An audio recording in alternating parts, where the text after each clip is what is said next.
finally তোমালোকৰ matric পৰীক্ষাৰ result release হ'ল আৰু তোমালোকে এটা ক্লিকতে 1 মিনিটতে তোমালোকৰ ৰিজাল্টটো কেনেদৰে চাব পাৰিবা আজিৰ এইটো ভিডিঅ'ত তোমালোকে চোৱা মাত্ৰ 1 মিনিটত মাত্ৰ 50 ছেকেণ্ডৰ ভিতৰত তোমালোকে ৰিজাল্টটো তোমালোকে অতি সহজতে চাব পাৰিবা ভিডিঅ'টো সম্পূৰ্ণকৈ চোৱা আৰু আমাৰ এই সেৱা পাঠশালা ইউটিউব চেনেলটো তোমালোকে সাবস্ক্ৰাইব কৰি লোৱা এই সাৰ্চ কৰিবা ASSEB বুলি এনেকৈ সাৰ্চ কৰাৰ লগে লগে তোমালোকৰ এনেকুৱা এটা ইন্টাৰফেস আহিব তোমালোকে এই ইন্টাৰফেসত এনেকৈ ক্লিক কৰিবা ক্লিক কৰাৰ পিছত তোমালোকে চোৱা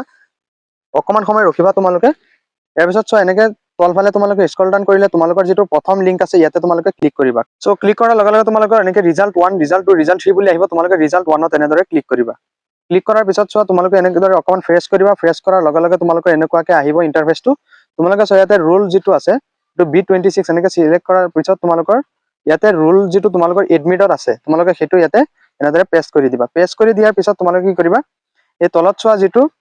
তোমাৰ নং আছে এন্টাৰ নংটো তোমালোকে কি কৰিবা তোমালোকে এডমিট কাৰ্ডত থকা হেতু এনেদৰে সিলেক্ট কৰিবা সিলেক্ট কৰাৰ পিছত তোমালোকে ইয়াতে ফাইনেল ৰিজাল্টটো এনেদৰে ক্লিক কৰি দিবা ক্লিক কৰা দিয়াৰ লগে লগে তোমালোকৰ